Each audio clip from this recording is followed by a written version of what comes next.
Life in Letters. The presenting sponsor of My Life in Letters is sprayplanet.com. This is where you go to get everything MTN colors, be it 94, hardcore, whatever it is, go check them out. They're also the distributor of Crink products, Posca markers, and Grog inks. So go check out sprayplanet.com right now, order something, and go make your mark. But without further ado, let's get into this next episode. My Life in Letters, we are back, and on the phone today, he's in his car right now, which I appreciate that. The man is on the move. It's like, I've said this before about some of our guests. It's an honor, and it is. It's always an honor to get anyone that takes the time out to come onto our show. But today, for me and for you, I think it's especially special that we have Skeme, the 3-yard king, on the phone from TMT, INDs, and 3YB. Skeme, man, so honored and blessed to have you on the phone today. Thank you. Oh, thanks for having me, man. Peace. Yes, sir. And it's so important to us that we document the generation of writers that came before us, that came before them, that came before them, and maybe you're that generation that came before them. And so, you know, like I was telling you before we started recording, I've read a lot of interviews, and they jump right into the heart of your career, right into the meat of it when you were just slaying, and like right before maybe, you know, all the movies started coming out. But what we like to do is try to talk about the days before all the graffiti. And so we're going back. We're going way back. That's what we like to do, because like I said to you, I think our listeners, we know actually, I don't think it, we know that our listeners are thirsty to hear these stories about the pre-graffiti days. And so, I mean, you are a lettersmith. You are a craftsman with the letters and always have been. I wonder, when you were a child because you were raised in the Bronx, correct? Before you moved to Harlem? Nah, I wouldn't go that far, man, because I would say I left the Bronx. We moved from the Bronx when I was like 5, so okay. I wouldn't say I was raised in the Bronx, no. Okay, but in those early days in the Bronx, because, you know, I mean, I remember being 5, and like, I think I've told this story, that's when I really took notice of my mother's cursive, and her cursive writing was so beautiful and so unique, at least from what I had seen, that I tried. I was practicing, even though I could barely, you know, just put out lettering, printing my name. I was so interested in that cursive. I wonder if in those early days in the Bronx, did you have an experience with lettering, whether it's drawing or writing it or reading it, that had an impact on you? Some experience you could tell us about? Well, man, you're pretty good, because I don't think I can remember things when I was 5. Man. Okay. So you better hold on to those memories, bro. But yeah, definitely what you just said definitely strikes a chord in regards to my mother and my father's penmanship. You know, they both come from the real old school, where penmanship was something that was stressed. You know, it was part of the curriculum. It'll cost you a couple raps on the knuckles with a good ruler, man, if the penmanship wasn't straight. Right. I kind of caught the tail end of that in my schooling, but as you know now, they don't really concentrate on penmanship. But no, in fact, it's not even taught. Cursive is not even taught in schools anymore since the 90s. Oh, that's right. Yeah, it's a shame. But hell, man, before you can get the cursive, you got to be able to print. And yes. so that's not even really stressed. And one of the things is that there's many similarities between the way my mother and my father write in both print and cursive. And I basically write like both of them. Like when I'm writing a letter or something like that, I write like similar to them in script or cursive. And I write similar to them in print. And do you think that they, outside of school, that penmanship had an influence on you? Yeah. I would say, of course, I don't think I realized it then. Yeah. But now I can definitely look back and see that, you know, the way they wrote, their propensity to write neatly, definitely rubbed off on me. Mm-hmm. Also, I just got to say, I mean, I think maybe in the halls of graffiti fame, I don't know if your mother's the most famous man. But I think a lot of people, when they think about a mother-son graffiti clash, right, they think about you guys because of Star Wars. But what I do want to get at is, you mentioned that you moved out of the Bronx at age 5 to Harlem. What year was that you moved to Harlem? Let me see. Probably around 68. Mm-hmm. And I would say 68. What neighborhood in the Bronx were you in up until 68? We lived in my address was a beautiful number, man. 777 Fox Street. Oh wow. That would just be a good tag right there, Fox 777. Okay, so you lived on Fox Street, and then you moved to Harlem. And what part of Harlem were you guys living in? Well, I mean, I know you were right near the next to the 3 train yard, but where was that? Yeah, literally, man. Matter of fact, I'm looking at it right now. Literally about 100 feet from the 3 yard. And can you talk a little bit about 1960? Okay, now maybe you don't remember 68 because you were 5.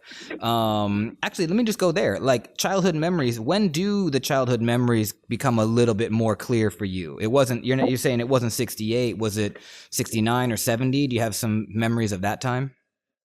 Well, it just depends on what you're talking about. For example, some early memories I have would be like my father taking me to. Who was a big amusement park guy. He used to take me to Coney Island regularly, and we used to go to, just to give you a time reference, we used to go to what you call Palisades Park in New Jersey. You know what I'm talking about? Yes. And back then they had the amusement park, and just to show you how times have changed and industry standards and, regulations, all that, back when I was going there, they still had the 2-headed cows and the babies in a jar with 2 heads. Oh, okay. Freak show. They had the freak show, right, huh? Exactly. Yeah, things you don't see anymore. And so your father would take you to Coney, and basically, so that's interesting, right? Because you got to traverse the city quite a bit, going from Harlem to Coney Island. You guys took the train there, I presume? Oh yeah, of course, of course. Yeah, and another reason that I ask about like your earliest memories is because along with people wanting to learn about our life in letters, our graffiti life, I think it's interesting for us to be a place where we can document New York City or whatever city the interviewee is from. But in your case, New York City, in that age, in 68, 69, 70. I mean, it's the city now is probably unrecognizable to people that lived in New York City in 68. Can you tell us a little bit about New York City at that time, at the change of the decade from 60s to 70s? Nah, not really. Okay. Yeah, I'm going to be honest, man. I don't,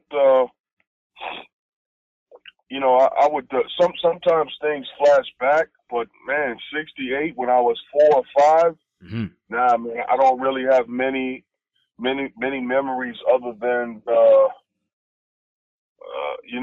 man, really, man, just adolescent times around the house and all of that. I mean, I wasn't, at 4 or 5 years old, I really wasn't getting into anything. You got to remember, I was born in 64, so in 68, I would have been 4. I don't remember shit, bro. True, except that you said your dad was taking you around to amusement parks, and like you said, sort of adolescent years. Yeah, most definitely. Now, so, in regards to politics and, the climate, the neighborhood climate and all of that, man, nah, I don't recall, bro.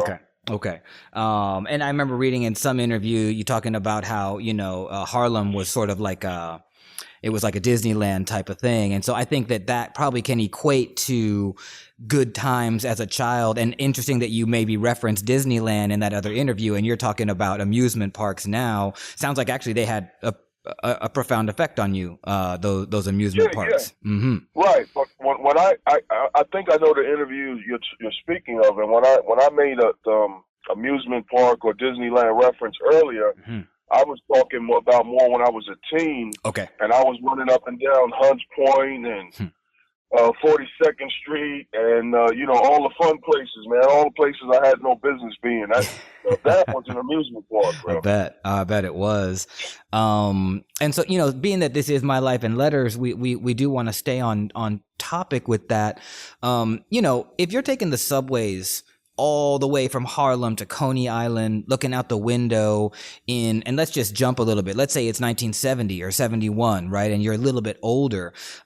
Graph was happening, right? There was a lot of markings on everything before you were born, before we were born, there was obviously graffiti of different styles. Do you remember your first interaction with any kind of graffiti, even if it was just something scratched on a bathroom wall, and it doesn't, not the spray paint sort of subway style graffiti that we think of now, or New York graffiti we think of now, but the stuff that came before it? Do you have a memory or recollection? Well, like you said, let's go to let's go to late '60s, early '70s. I mean, it was what you would have seen then was very sparse. I don't think trains got to the level of what we refer to now as bombed. You know, where you get in there and the car was totally smashed. And back then in the late '60s. And when I say late, I mean 68, 69. I'm not talking 65 and all of these wild numbers that people, be spouting out. But, even late 69, early 70s, 1970, 71, the thing then was motion tagging. Right. Okay. It wasn't until maybe, man, I'm going to go 72. And you'll probably get a more truer answer from someone who was there. But anyway, motion tagging was the thing. And so when you were motion tagging, it wasn't about bombing. You would kind of make your way up from one end of the car to the other and, just get a couple of hits. So it wasn't about bombing. It wasn't about smashing every spot. Right. It was just about getting up in a couple of nice spots in every car. And I will tell you that was a renegade mission in itself, because a lot of times it took place right in front of passengers. Okay? Right. So it wasn't like they always had the luxury of writing when the car was empty. A lot of times, man, they would just write, right in front of passengers.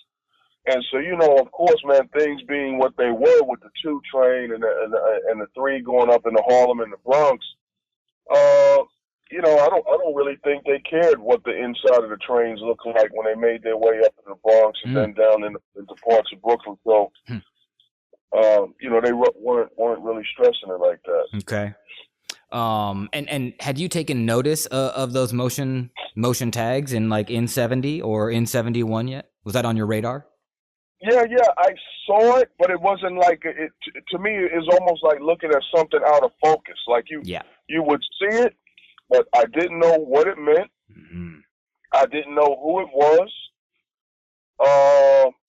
And I think I was indifferent. I don't think I was in awe of it, and I also wasn't disgusted. Really, I just looked at it as part of the train. Like I expected to see it.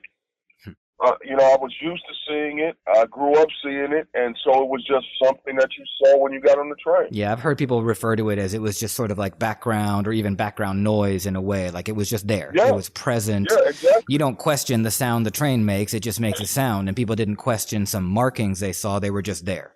That's right. So that's interesting, because you say that you didn't know what it meant.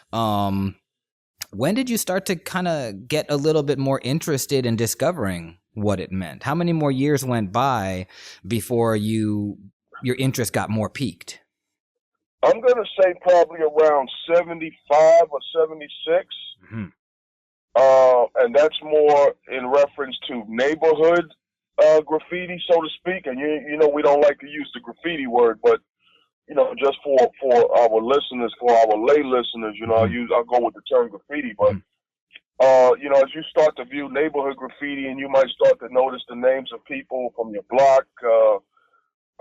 For example, there was a guy named Black Johnny. And so, when you saw Black Johnny, you knew who it was. And so that was my first, probably earliest recollection, would be neighborhood graffiti, because I knew who the person was, so I could relate, and I was like, "Wow, okay, that was Black Johnny." Right? Let me ask you a couple things about that, because I think it's really interesting that you mention that you actually don't want to refer to it as graffiti. So I think that's a generational thing, right? Like you also let me just get some clarity on this. Would you consider yourself a second generation New York City graffiti writer, or third? Nah, I would be third. Uh-huh. Yeah, I would be that would be the earliest number how I would refer to myself or insert myself in the chain. It definitely wouldn't be second, and the damn sure ain't first. Sure. And because I come across this a lot in the interviews that I've done and the people that I speak with, everybody has a slight different way to break up a generation. Can we just really quickly have you break down what maybe the time frame of first, second, and third generation New York City writers is? Well, that's good, man, but there's a couple of ways to define generation. One of the more popular ways is by years, by Ani. And so, 60s. Okay, so here's I'm going to give you a general. This is not a Bible. Okay. Okay? So in general, first generation would be from 60, and I'm talking New York graffiti now, yes. because, in other places they're claiming some earlier numbers. But anyway, let's go New York writing. First generation would be 68 to 70, from 68 to 70. Okay. All right? Okay. And a lot of that was your wall writing. So when you hear, like what's going around right now, the tour with the wall writer guys, that would be your first generation, because this was even before they decided to hit, the first person decided to write his name on a train. Right. Okay. All right. Second generation would be the ushering in of the train era, which, again, you might want to talk to a Phase 2 or a Riff, somebody who was there, or Tracy 168, or Clyde, one of these guys who was actually there. But this is when people begin to say, hey, instead of just writing on a light pole in front of my building, why don't I write on a train that's going to, travel up and down the city? Now, that having been said, it made it, the way I just described it is like somebody was sitting down at a table, with a schematic, and they figured all this shit out. That's not what I'm trying to portray, because more than likely it was just somebody who happened to be on a train, had a marker, whipped the marker out, and wrote on the train. Okay? Yeah. It wasn't like somebody sat around and figured, like I just said, oh, well, you know what? If I want to get up further and be recognized, why don't I write on a train? Now, I doubt that happened. It was just, it just happened. Someone just did it, and then once someone did it, somebody else did it. Okay? And the first person who probably did it might not even be what we refer to as a writer. More than likely, the first person who did it was just somebody, just a guy who wanted to write his name or write something and just happened to have a marker in his pocket. Okay? Yep. Okay, so that's second generation. Oh, right? Let's define the year, because the introduction of trains was at 71. Is that what you're saying? I'm gonna say 71. Okay. Yeah. And so then that second generation, when does that cut off? Well, see, here's the thing. I want to be clear. If I give you a date, for example, 71, I'm not pinning down that that's the first time somebody rode on a train. What I am saying is that is when it became prevalent, or more organized, or more the avant-garde, or the thing to do at that time. It doesn't mean that was the first time, because I don't know that. Yeah, that's clear. And I want to make that point. Anybody, I'm just going to say this, man. People who go out and say things like, yo, I was the first writer, or I was the first person, unless it's something that you can document, you're almost lying. Right. Okay? Because nobody knows. It's impossible for you to know that you were the first person. Okay? Now, you can give your time frame, and then a bunch of you guys who claim to did something at the same time maybe can sit down, at a round table and hash it out. But even then, without photos, without documentation, it's damn near impossible to say you were the first one to do. Yeah, and especially because our memories start to get real blurry about things, so it's real easy to think it was 70 when you actually realize it was like 74 or whatever. So yeah, that happens. Yeah. I don't want to go way off. So let's answer this one thing. Let's get the timetable down. Yeah, 71 to. Okay, so second generation, 71 till let's say 73. Okay. Okay. So here, right now I'm talking just about time. Yeah. All right. Yeah. And then your next generation might be 74 to 76. Mm-hmm. Okay. And then your next generation is 77 to 79 or 80. And then your next generation is 80 to 82. Mm-hmm. And then your next generation would be 83 to maybe, okay, and again, just like I try not, one of the things about being a scholar, so to speak, is to know your limitations and not try to profess that you know the answer to every freaking question.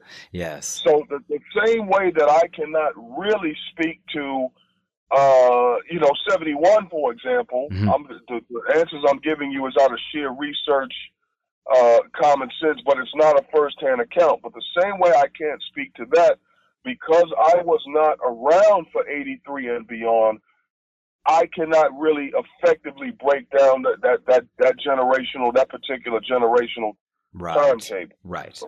Okay.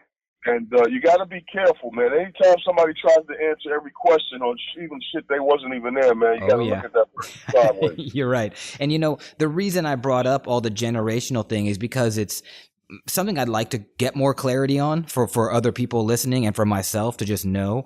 But then also in the case that what made me ask you that was that you said that for the purposes of this interview, you're willing to refer to it as graffiti. Because that's it was a negative term for so long, right? Do you want to talk a little bit about that? The term graffiti versus writing versus whatever other terms you want to give it? Yes. Hold on to that thought, because now I got to give you the other generational please. Definitive, okay? Please. So the other generational definitive is not based on time, but rather based on advancements, okay? Mm-hmm. So just to give you an example, an early division or definitive might have been the tagging era, so to speak. Okay. Sure. Then, even before that would have been the scratching era. Hence the term graffiti, right? Which we're going to, because I know you heard the story about graffiti meaning to scrape, scrawl, and so on and so forth. Okay. So even before markers, people were scratching their names and messages with hard objects into softer surfaces. Okay. And that particular term, by the way, is a recognized art technique. The word graffito is an art technique whereby you lay down a color on a surface, and then another color is laid down on top of the first color, and then you scratch the second color away to reveal the color of the first color, and that's called graffito, which is why it was called graffiti. Okay. Now, that having been said, the person who coined the term when they were talking about graffiti, I guarantee you they weren't trying to explain it like I just did, as it was a bona fide artistic technique. Yeah. They were trying to use it in a derogatory manner. Yeah, I'm sure. Okay.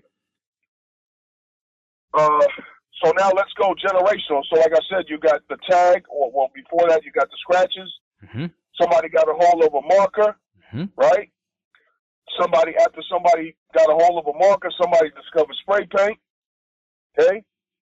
And then after somebody discovered spray paint, somebody discovered the use of different nozzles. So that's another example of a generational definitive based on advancements, okay? And a third definitive might be, for example, generational differences based off of advancements in lettering. So that would take us from, our initial our initial tags, with the fat tag, with the outline, right, going around it, different accoutrements, making it look fatter, to having it look fatter once you got a special cap on it, okay? And then, of course, from there, we probably transition into bubble letters, or what's referred to by Faze and earlier guys as softy letters, okay? And then you had other innovations such as pipe style, mechanical style come later. So I'm just giving you, these are different, just depends on how you want to define it. Right. You can look at generations based on three different things, 3 or 4. I'm sure there's more. Talk to somebody besides me, but it's more than just time. Yeah. Well, and I really like that. I appreciate that, because time is one way to measure it. Advancements, that's huge. And lettering style, I mean, that's really interesting as well, right? Because it just keeps going, right? With like 3-dimensional graffiti that we see now, and just like, and it continues, right? And actually there's probably more technology in the paint and in the accessories now more than ever. Like, it's insane how many products are associated with making your mark nowadays. It's really cool. Right. But just like the movie Terminator, right? We want to be careful with the advancements, because you know, once you get so far in the advancements, it's no longer a human being, it's a robot. Well, that's literally happening, right? Have you seen the homie Katsu? He's using drones now. So the entire thing is programmed into a computer. You press go, the drone flies up with the spray can, and it just does it. You know, and like that's happening. That's a reality. People are going to use drones. I've seen that. And I've seen that, and I reject that. Okay, that's not what we do. Style writing is done with your hand. Okay, and I reject digital. I reject digital writing. Okay, so what we do is the application of aerosol paint coming out of a can. So, you know, I can recognize, respect, and even stand in awe with my mouth open looking at some of these, you know, new advancements. But that's not style writing, period. Yeah, man. Interesting. So you just broke down 3 different ways to break down the generational divides. Now I will take that bookmark, and go back to that term about graffiti. What kind of a feeling do you get when you hear people refer to it as graffiti, even to this day? Well, you made a good point earlier. See, I'm a 80s baby. Yeah. Okay? And because I'm an 80s baby, I'm used to the term. Okay? But because I also often have conversations with my elders, I understand fully why they reject the term. Okay? And you know, there's arguments to be made for both sides, but the strongest argument against the term is that that's not what the originators who started doing it, they didn't use that term. That was a term given to them, applied to what we did by the media. Right, and in a negative tone. In a negative tone as well. Of course. Yeah. Of course. Yeah. Okay.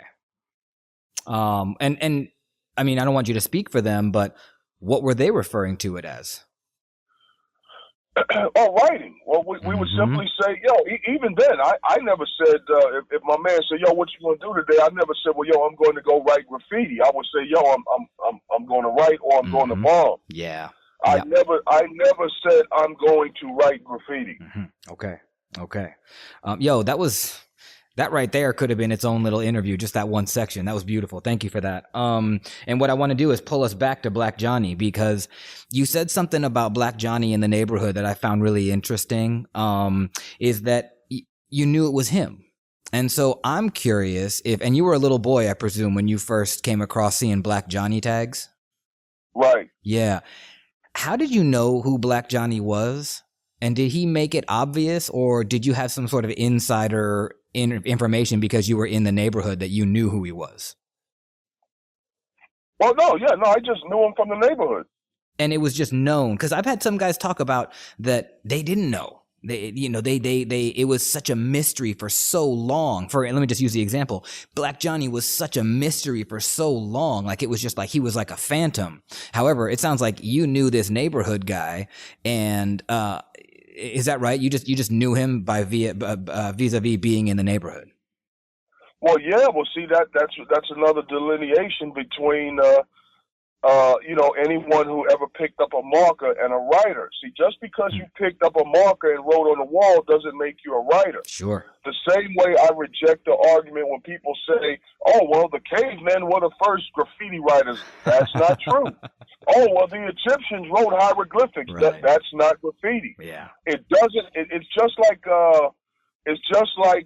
I'm sure there were many cavemen who picked up a stick and hit a rock with it. That's not baseball. Okay? Yes. It doesn't become baseball until you apply the rules, the regulations, you you have standards. That's when it becomes baseball. It's the same thing with writing. It doesn't become writing until you're operating under the rules and the protocols of writing. Yes. There's been thousands of people who've picked up a marker and wrote on a surface, "You're not a writer." As a matter of fact, and the same even went for people. There was many people who went in the train yards and wrote their names, and they really weren't writers. You got to understand, back in the early days, many of the train yards had no fences. Matter of fact, it would be rare to find a yard with a fence. There was only a few of them that had walls. The majority of the train yards were open. All right, and if they had fences, they really weren't deterrent fences. So, you know, in the 70s, man, especially when the Bronx was burning, okay, nobody cared. And so neighborhood kids, we used the playground we used the train yards as playgrounds. So what you would have is you might have a kid just walking through the yard, find a can of paint laying on the ground that some writer left, pick the can up and write his name on the train. But he's not a writer. Right. Yeah. He's just a kid living his life, right? Want to put his name on something. He's just a kid who stumbled on a can of paint and he wrote his name. He entered the yard through one end, wrote his name, dropped the can, and walked out the yard. He's not a writer. Yeah.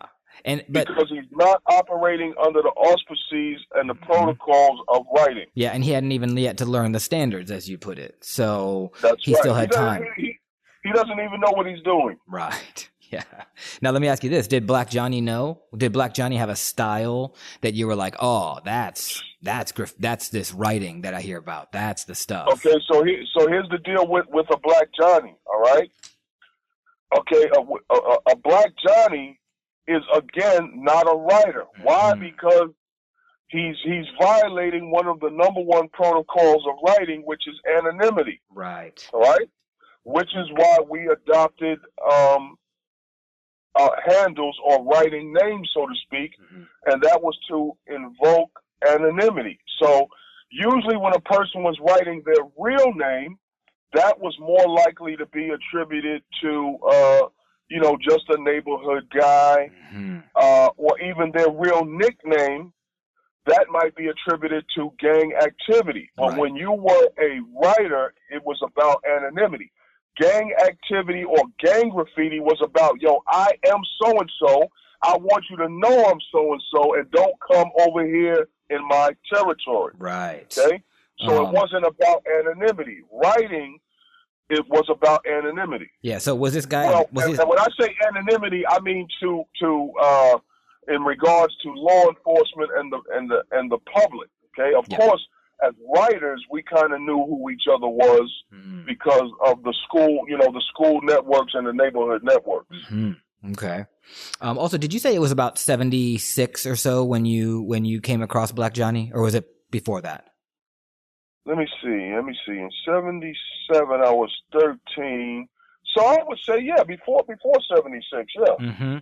And I'm just guessing that there was a ton of neighborhood guys writing their real names or their nicknames on surfaces. Black Johnny was not alone in this, right? No, of course not. There was listen, bro, there was writing everywhere. Okay? If you walk through Harlem and the Bronx now and you see all these surfaces, any surface that you see now that's clean, just close your eyes and imagine that shit with writing on it. Everywhere. It's everywhere. And so then now you're a teenager at this stage, or maybe 12 or whatever, 13. What did you now have a better understanding? We talked about when you were a youngster taking the train to Coney. There was no understanding. You were indifferent. At this point now, Black Johnny, and you're knowing guys writing their names, what was your understanding as a young man in your early teens of graffiti or of graffiti writing? When I first saw it, of course now I can kind of read some of the statements. Some of the statements were political and socio-political, and now as you're coming of age, you can understand them. So, for example, if I were to read a Stay High panel that said Voice of the Ghetto, I don't think I would have understood that at 6 years old. It's not until you become older and you become more worldly, so to speak, within the scope of your surroundings, that you'll understand. Oh shit, I'm living in the ghetto now. I know what he's talking about. Right. Okay? But when you're 6 years old and you still sucking on a milk bottle or whatever, got a pacifier in your mouth, you have no idea what the world is a ghetto, or Voice of the Ghetto, or Cries of the Ghetto, or any of those monikers that would have come along. You would not understand that. Mm-hmm. Okay. But the older you get, you're starting to get more of an understanding. Of course. Yeah. Of course. And what did you think of it? Well, by the way, how much gang graffiti or gang writing were you seeing in your part of Harlem in those early 70s days? Well, when you say early 70s, like what year are you talking about? I guess we can, I mean, since we were talking about 75 or 76 is when you started getting an understanding of Black Johnny, what about 73, 74? Man, 74, I was 10 years old. I probably did not know what I was looking at. Yeah. Yeah, because, nope. I asked because I've heard from a lot of guys that the gang graffiti either did one of two things. It really turned them off. They didn't want to have anything to do with it, and that might have been because of their upbringing in the house, their parents saying, no, don't go towards that lifestyle, or they were just really excited about it and wanted to learn more. Right. Where did you fall when you got a little bit older, 10, 11, 12, 13? Where did you fall into that? Okay, so around this time now, I got involved. My mother got me involved in a camp program, Camp Menacing, which is situated in Harlem, New York. And they had a camp where you went away upstate. Mm. And so anyway, when you go away to this camp for the summer or a couple weeks out of the summer, they had the old style cabins with 4 bunk beds, and the bunk beds themselves were made out of canvas. Okay. Okay. And when you went into the cabin, every square inch of the cabin was written on. Okay. To include the canvas, and so that's really, now that I think about it, really give it some thought. This is where my first exposure to seeing like black face characters drawn with an afro, things like that, dudes with platform shoes. These are the type of things that I saw, and that's what intrigued me, was the drawing of these black cartoon characters. Yo, that's cool, because man. Up until that, I said that's cool, and what I was going to ask you was like, so what year was that first camp visit? Let me see. And by the way, maybe 75, 76. Okay. Also, I apologize if it feels slow, like when I keep digging on the years, but this is part of what we do here at the podcast, is to really try to nail the chronology of events. So you're saying maybe 76 was that first year? Yeah, probably around then.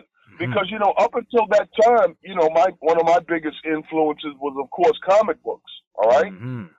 And although Stan Lee, we got to give Stan Lee props, man, because this guy was a pioneer in the realm of integration in the world of comic books. Okay? And so, but that having been said, you might have had a sprinkling of black heroes, and the majority of black people in the comic books were, backdrops, at best. The majority of the superheroes at that time were white dudes. Yeah. All right. Yeah. And then also my other exposure. So all these things are connecting. So now around this age, around 76, when I'm 12 or maybe even 10. Okay. So 74, my mother started taking me with her to see what they refer to as blaxploitation movies, which to me that's incorrectly named, because blaxploitation infers that it's a bad thing. Well, seeing a black person in a role other than a servant is not a bad thing. Right. It's a good thing. Yeah. So anyway, around the same time, I'm beginning to see these movies, and so now you're imprinting on the style of clothes, the style of dress, and I want to make a note that I wasn't able to see that in my home because, see, my father is from Barbados. All right, and being of another culture, so my father was not the type of person to dress with those type of clothes, Sure. More conservative, stacked shoes and big afros and all of that, because he's from Barbados, and they have a different cultural reference point. So these things I had to see outside of the home, and so these things I was introduced to through blaxploitation movies. So I would see the dudes with the leather coats, the long leather coats. So this is like, nasty. I presume you saw like Flash, and what were some of the other blaxploitation films that you saw back then? Oh man, let me see. Trouble Man, Three the Hard Way. Yo, Black Shampoo. Foxy Brown. Right. Okay. Poor Shaft, Big Score, Superfly, man. Oh man, we can name these all day. Okay, great. And those really had an effect on you. Hold up. Come back, Charleston Blue. Cotton comes to Harlem. I'm sorry. Go ahead. No, it's good. I was just, it's, you get excited about it, and that's cool to hear, because obviously, as a young man, like, that said a lot to you, because here's a superhero, and he's black, like me, and this is empowering, right? And then you go, and you were already into comic books, but then you go off to the camp and you see these drawings on the canvas, and that was that was an even bigger, or that was more encouragement for you in some way. Can you talk a little bit more about what you saw at that camp, some of the writings? A lot of it was girlfriend, boyfriend stuff, your typical or atypical, Johnny Loves Sally. Sure. With the heart, man, with the arrow going through it, two names. Mm-hmm.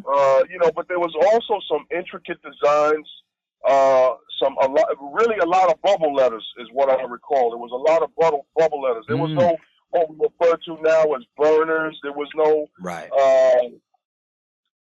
I'm going to go out on a limb and say there was no real mechanical or pipe style, but I could be wrong because I might not have known what the hell I was looking at. Yeah, of course. But for the most part, it was simple lettering with outlines and little stars and things like that going around it. Many of the things that we still use today. Bubble softy letters and, just... how about I wish I would have taken a photo of all of it? How about that? I know. I want to see it as well. Everybody listening is going to want to see it too. What I haven't asked is, like, were you a kid that was, did you doodle? Did you draw? Were you an artistic young man before this camp? Oh, yeah. I drew all the time. Like what? What kind of things were you focusing on drawing?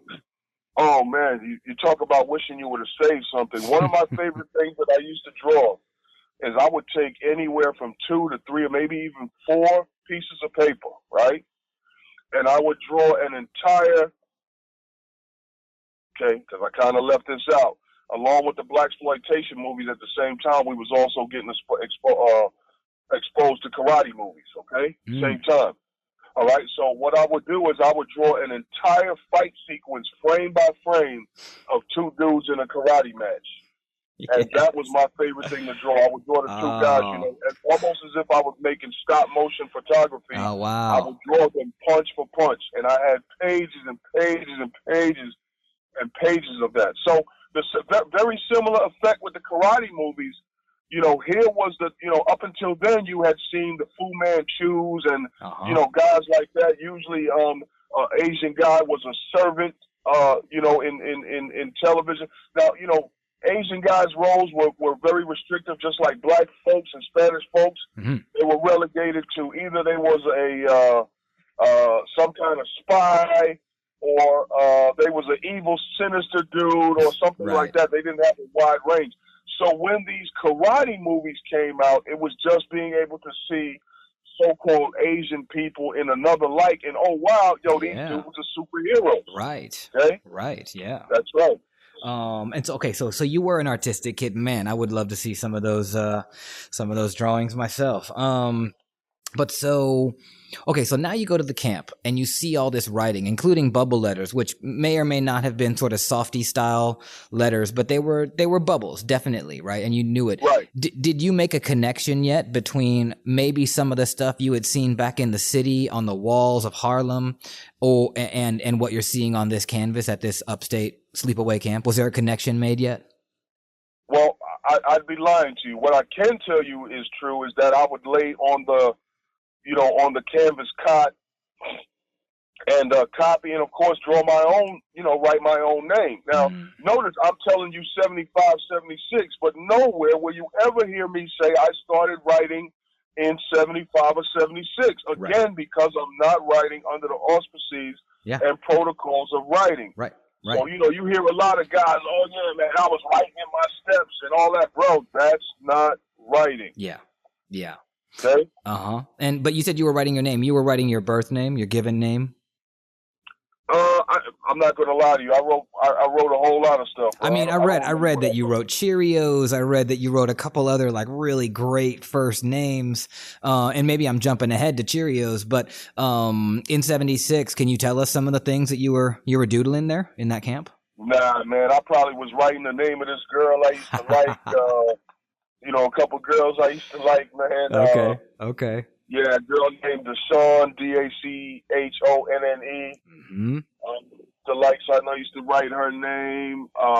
Man, you just try to write little sayings, man. But I'm not even going to point, man. I that's don't recall cool. what I wrote. Okay, yeah, and check it. Were you trying to do bubbles with those names, with little stars? I tried to practice. Yeah, of course. I drew whatever was on the cot. I practiced. I tried to draw. Okay, and so then let's go back to New York City now. So you come back from this sleepaway, this camp that you went to. You said it was like 2 weeks. Sometimes you stay up there for 2 weeks.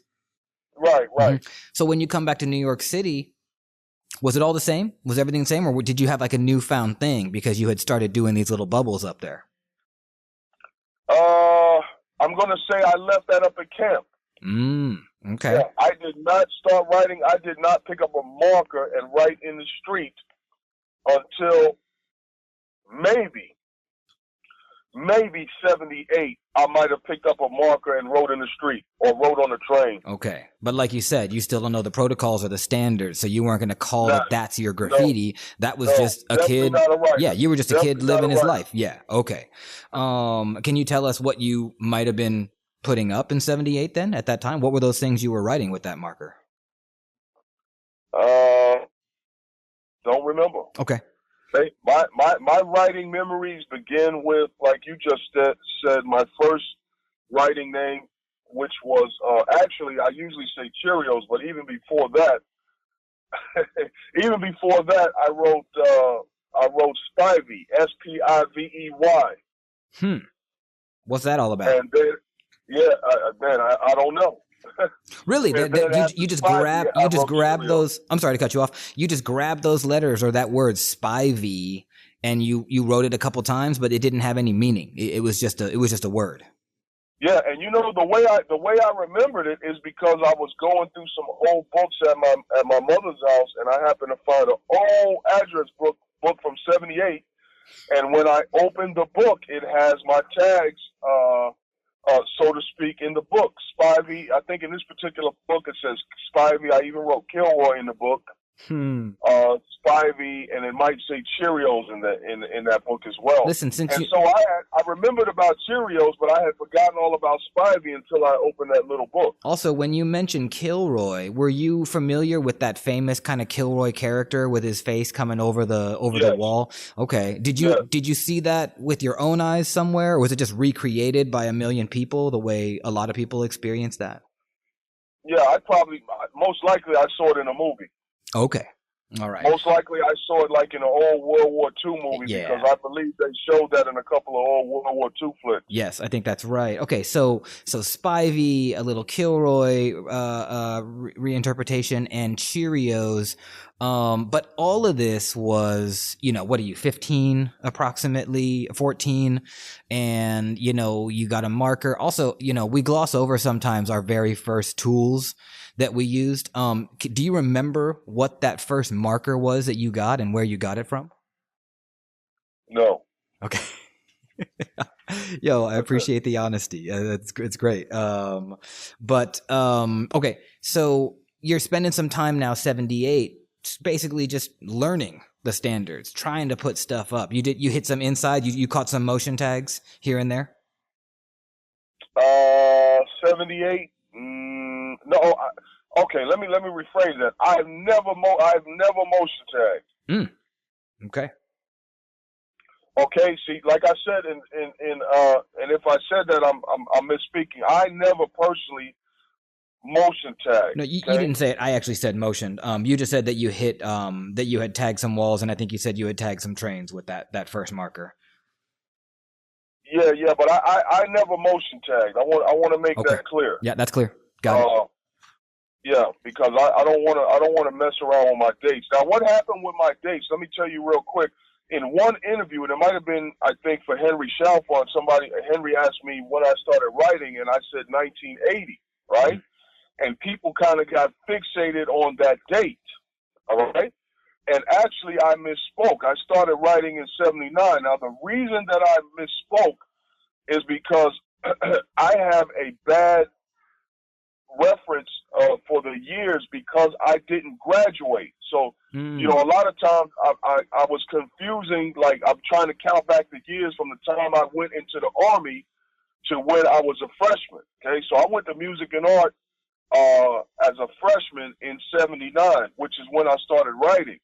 But because I did not graduate, matter of fact, hell, I didn't even finish the 9th grade, I basically became delinquent and then ultimately left back and then ultimately kicked out because I basically just stopped going to school. So I lost my frame of reference of when I would have graduated, you know, and left for the Army. But anyway, let's go back to your question.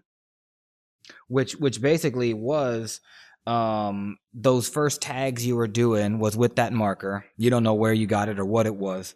And then, so that was in 78. Can you just talk a little bit about how 78 up until 79, when you really did start doing your first bits of graffiti, what were some of the, maybe the highlights from when you first got that marker in 78 to when you really started writing in 79? Bro, there was none. There was none. Listen, before, let me put it to you like this. I got 2 periods in my life, bro, before I started writing and when I started writing. Okay?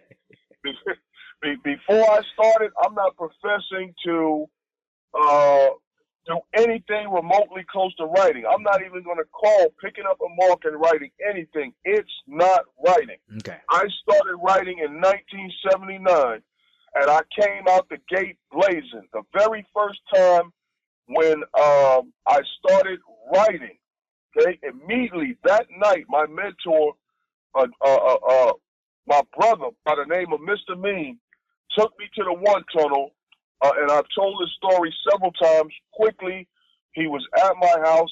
I knew him because we were pledging to the same fraternity. I had pledged to a fraternity which was ran out of the community center that I told you about, the Minnesink townhouse, the Minnesink Experience, which is Indian word. But anyway, I pledged to this fraternity on the 78 line, and Mr. Mean was pledging on the 79 line, which is the line, obviously the year after me. Okay. And because he was pledging on the next year behind me, you know, we were spending a lot of time together, and he happened to be at my house. And I used to have an art table. You know, because, you know, you had to get an art table because, you know, when you go to music and art, you know, you got to get all these things, you know, supplies and so forth. So I had a drafting table, and so I'm sitting at the drafting table, and of course I had written on every square inch of the drafting table. Right.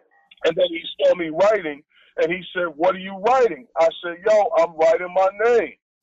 And he said, "Let me see it." And he said, "What is that?" And I may even have said graffiti at that time. And he said, "Yo, that shit is whack." Okay? I mean, yo, he didn't blink, he didn't bat an eye. He said, "Yo, it's whack," or whatever was the derogatory term of the day. And I was like, "What do you mean? What do you know about it?" And he said, "Yo, I'm a writer." And I was like, "What?" Because we had never discussed writing. Okay. And he went on to name all of these people. I know Teen and Cade, I know Phase 2, and yo, I didn't know any of these people. Right. Okay? I didn't even know who the hell he was talking about. Right? And then he says, he says, "Yo, I'm gonna take you to meet somebody." Okay? And so a couple of days went by. So yo, we get on the train, we go up to you know, up in the Bronx Forest, and we knock on the door, and someone opens the door, and he says, "Yo, this is my man Skeme." He says, "Skeme, this is Phase 2." Okay? Wow. And so, yo, I'm looking at Phase 2 like, who the hell is this, right? Like, yo, I don't know what Phase 2 is, right? Wow. But this is just to show you how much of a toy I was, how much of a novice writer, bro. I didn't even know who Phase 2 was. Well, and look, I gotta pause right there and pull you back a little. I'm gonna rein it back in because Mr. Mean introduces you to Phase 2, but he also called you Skeme. Now, we didn't even talk about that. did you already this was in 79 or 78? This is 79. So in 79, had you already been toying with the name Skeme, or did Mr. Mean just... Don't say toying with it. No, I'm just kidding, man. Go ahead. You're right. Had you been experimenting with that name Skeme before Mr. Mean called you that, or did he just give you that name?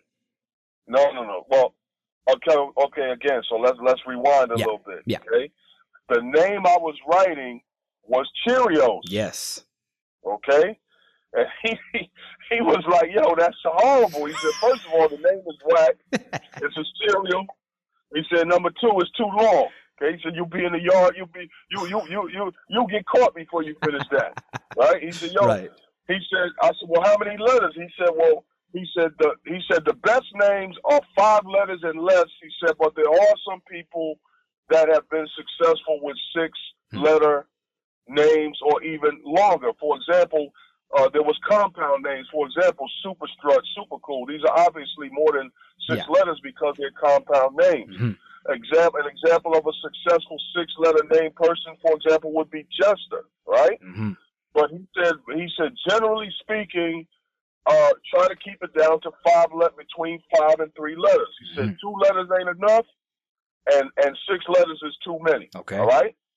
So, we're playing around. He was like, yo, you got to come up with a name. You got to come up with a name. So the next time he saw me, we were happy to be talking because at that time, of course, my interest at that time was girls, looking good in clothes and all of that. Mm-hmm. And because my mother was not, buying me $100 shoes or whatever high-priced shoes cost at that time, we had to go steal for those items. Right. Now, I'm not going to say my mother wouldn't have bought them, but I tell you what, it was more fun to steal it. I just got to be honest, all right? So anyway, we used to do what was called money racking at that time, and money racking is where you would go out to outlying areas and steal things that could be resold back in the hood or El Barrio. Okay. Your Tylenol, aspirin, Spam, razors, those kind of things. And we also stole clothes and so on and so forth. Okay. All right. And then, of course, I was always trying to get up on the girls. And so he had said to me, he said, yo, you always scheming on something. And then I was like, oh, scheme. I'm going to write scheme, right? But when I wrote it, I spelled it S-C-H-E-M-E, the actual spelling. Yeah. All right? And he was like, yo, I don't know, man. That's too many letters. That's 6 letters. And so that's when I replaced the C and the H sound with the K to make the K sound for scheme. And so that's how I started writing Skeme. And Mr. Mean was a part of that. Can you tell us also a little bit about Mr. Mean? Like, did he have a definitive style? Do you know who his mentor was and where he came up? Oh, yeah, of course, man. Well, first of all, Mr. Mean is also a.k.a. Funky Man. He was an MC at the time. His style was basically a TMT/TNT type style. He originally was writing with the likes of my man EC3. And these are all people that he was naming for me, but I thought he was lying. Okay? So he's naming, let me see, Fade, Q, LC, Mar 1, LK, which is Lil Parado, Tina K, Case 2, all of these people who had fluid exact hand styles, very neat but funky hand styles. And so he comes from that family of what we call style writers. Right. He had an excellent hand style. He really wasn't a piecing type person, but he is the person that taught me about the perfecting. Now, he didn't teach me how to write, but he shaped me. Let me tell you, man, the word whack goes a long way. Okay? The word toy goes a long way. Okay? Yeah. That's a lot of paragraphs in one simple word. And when somebody says, yo, that shit looks toy, or that's toy, yo, you don't have to tell me anything else. What that means is I have to go back to the drawing board until you stop saying that word. And that's all there is to it. Mm-hmm. Okay? Yeah. And so then let's go back now to the front door. You go up to the Bronx. You didn't even know who you were going to meet that day when Mr. Mean said, we're going to go uptown and meet this dude? Bro, I had no idea. Yeah.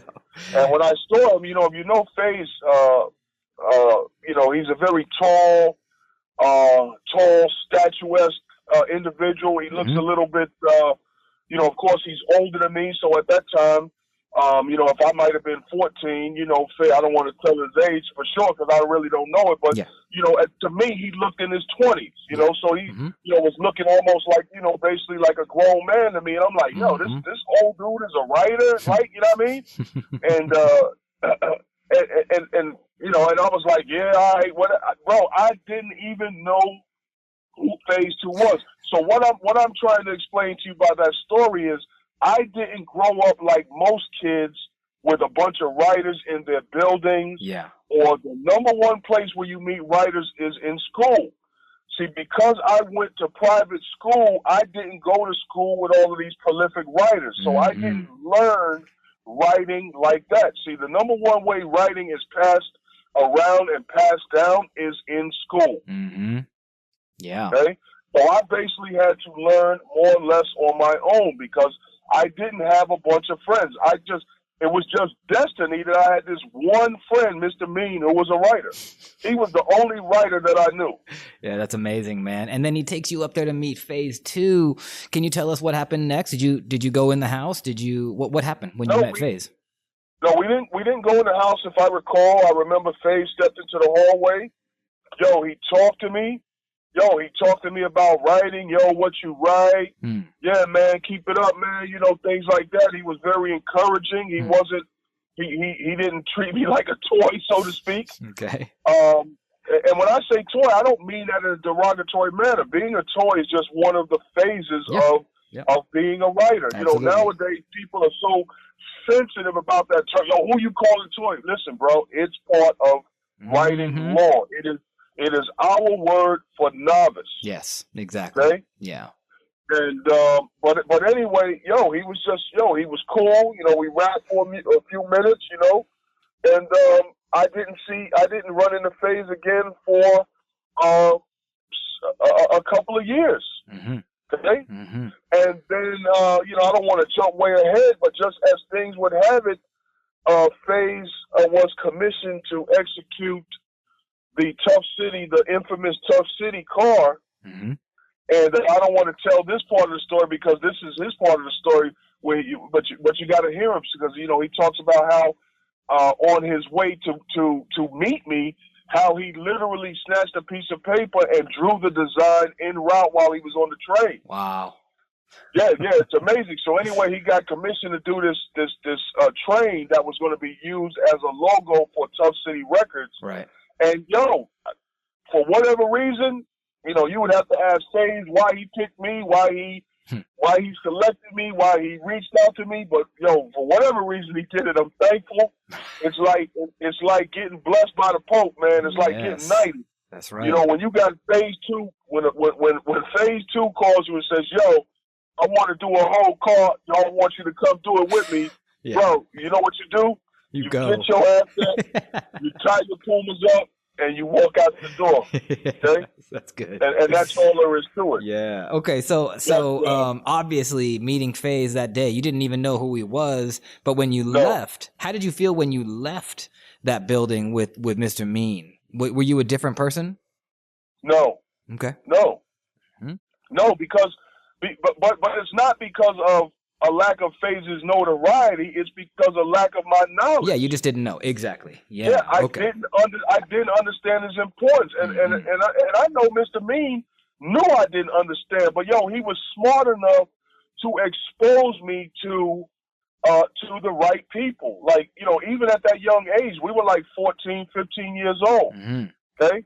In '79, in September '79, when I started school, hadn't even turned 15 yet. I was still 14. Yeah.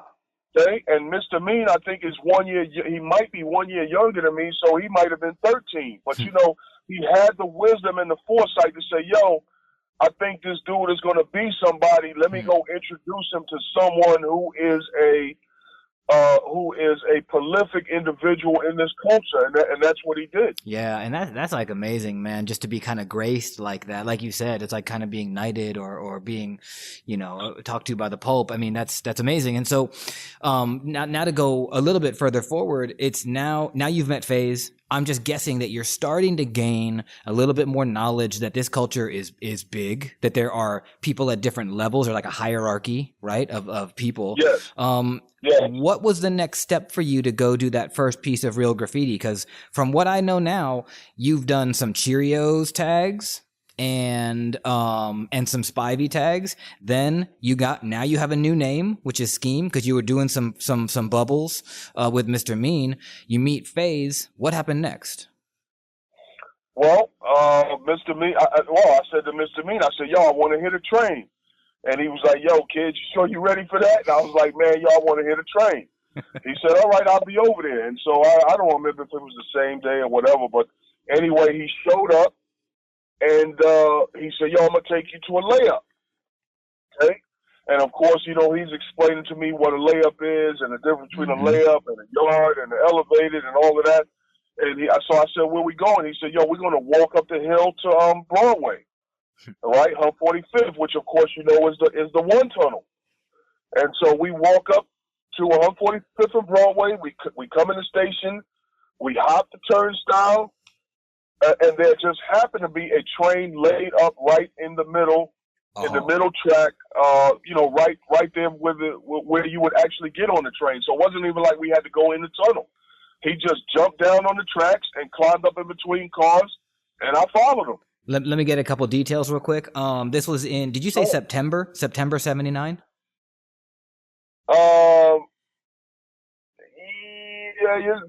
By the time I went to the yard, this might have been a little bit later because I remember it being cold. So it might have been fall, October, November. Okay, fall 79. And who had the paint? I mean, you told us that you were already cash racking. Were you racking paint before this night, or did Mr. Mean come with all the cans? Okay, now this was no paint. This was just markers. We just hit inside. Okay. Okay, and right. So prior to that time, he's giving me lessons on, yo, this is a mini, this is a uni. But I'm lying to you. First of all, he was just telling me about the markers, and so you got to understand. Heretofore, I've been writing with these skinny markers that my mother might have had around the house or whatever. You know how your mother might have a little cheap little marker or whatever, right? Yeah. So now he's describing to me minis and unis that write 2 inches wide and 1 inch wide, and I'm like, really? There's markers like that? And he's describing to me pilots and all of this. So now I got to go steal all of this stuff. Okay. So I ask him where's some stores, and he tells me where there's some stores, and I immediately set out and I go rack minis, unis, pilots. I had it all. Flowmaster ink, anybody that used to come to my house, my closet stayed full of ink, markers, paint, all of that. But anyway, at this point, I went and racked all of these markers that he talked about. And so this particular night, I think we took a mini and a pilot.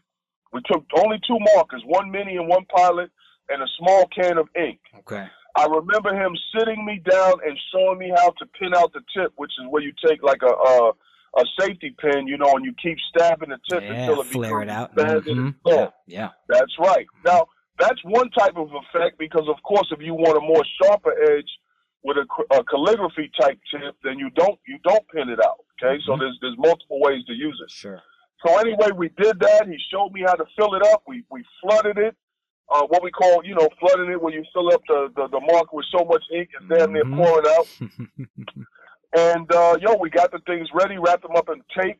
We used to tape them up, to be clandestine or whatever. And, we walked up the hill, like I just said, to the one tunnel, jumped on the tracks, climbed up in between cars, and just started writing. And you're putting up That was Skeme. the night I became a writer. Right, and you're writing Skeme with a K. Was Mr. Mean, is that what he wrote, Mr. Mean? Yes, he wrote Mr. Mean. That's correct. And you guys are up there with your markers. How many cars you guys do that night? Did you walk through the whole train? We probably just ran through that one line, so probably just the 10 cars. And what was the feeling like that first time inside a train, you know, abandoned or you know, a dead train inside of this tunnel that's going to roll in a few hours? What'd you feel like? Yo, it was amazing. I was hooked, man. It was like, you know, like they say, that first hit of the crack pipe. Yes. I knew after that I was going to get up. Mm-hmm. And you've been chasing that dragon ever since. I wanted to be one of those names, the same way he was describing to me, yo, I know so-and-so. I wanted to be one of those people that people would say, yo, I know Skeme, right? So in order to be that person, yo, you had to get up. And then, yo, that was my mission for the next 3 years, period. Yeah. And so I'm also curious, once you got out of that train and you're walking down the street and you had a successful mission, your first successful mission, bombing, how'd you feel? Oh, I mean, it was euphoric. And I'm sure we tagged on the way up and on the way back down the hill. Yeah. Yo, this has been real good, man. Like that's an understatement. It's been great. We're at our time for this first interview. I had kind of wondered, you know, when we started, I was like, I wonder how far we'll get. And the fact that we got from basically mid 60s to 1979, I think is exactly right. You know, what I like to do now, I like to pigeonhole people. I like to say, will you come on the podcast again in a few months to do part 2 so we get it on record? You gonna come back, Skeme? Yeah, I wouldn't mind coming back. One thing you got to keep in mind though is and don't take this the bad way, man, but a lot of things like, you know, certain details and certain things, you know, I leave out because, you know, I plan on writing a book. So, you know, I can't tell you everything. Hey, that my book would be useless. I got you. Yeah, that's cool, man. It would be great. It would be an honor to get you back because we still got 40 years to go, 40 plus years of, 38 years to go. So, you know, I think, again, we'll stop right here. What I'd like to get people to do when they're on is kind of just tell us where people can find your work. Cause, you know, like I said before, a lot of our listeners, they may not be graph people. They're just getting into this culture. Where can we see your work online or, anywhere in person? Well, I'm working on getting some shows together right now. I don't have any concrete dates, but online you can catch me at Skeme, Skeme, 3 Yard King. The number 3, the word yard, YARD, and King, KING. Skeme, 3 Yard King on Instagram. And that's on Instagram. Okay. Do you have a website or a Facebook or any other places people should look? No, yeah, I got Facebook, but I'm kind of. I'm on Facebook, but I'm kind of transitioning away from Facebook to Instagram, so you'd be better to catch me there. That's great. And actually, I was just up in White Plains a couple nights ago, White Plains, New York. I saw this, Tats Crew was there showing that Mural Kings movie, and they did a talk back there. And up at that White Plains Art Center, I don't know the exact name, you got a large canvas hanging right now amongst some of our other guests. Yeah, the Westchester Arts. Yeah. Thank you, Westchester Arts. And there's many other My Life in Letters guests up there, including Wayne and Crash and Z-Mad. They're on the walls up there. So if you guys get a chance to go up to White Plains, you can see some of Skeme's work.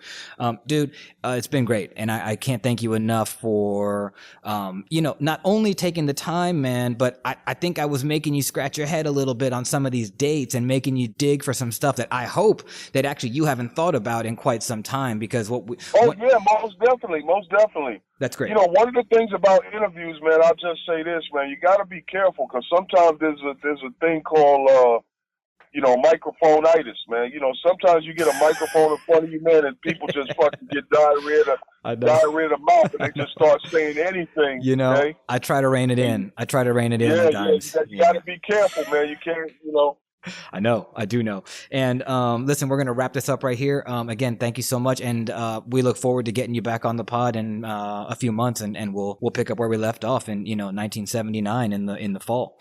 So thanks. All right, Adam. Thanks for having me, man. Absolutely. My Life in Letters, man. Peace. Yes, sir. Thanks for listening to another episode of My Life in Letters. We record live in Bushwick, Brooklyn, USA. Our producer is Christopher Piccioni. Our social media manager is Jonathan Drexler. Our videographer is Jordan Milkner for Way Up Creative. Our intern is Tamika Schlesinger. Our theme music is by Fonte. And my name is Adam Fujita. If you guys have got something to say, drop us a line at our Instagram page at My Life in Letters Podcast, or send us an email at mylifeinletterspodcast@gmail.com. We're always looking for your feedback, and we're always looking for ways to grow and be better. Write a review on iTunes or Google Play. Share the podcast with your friends. Get your whole crew to subscribe, and have a great day. Thanks for listening. The language of letters. My life, my life, my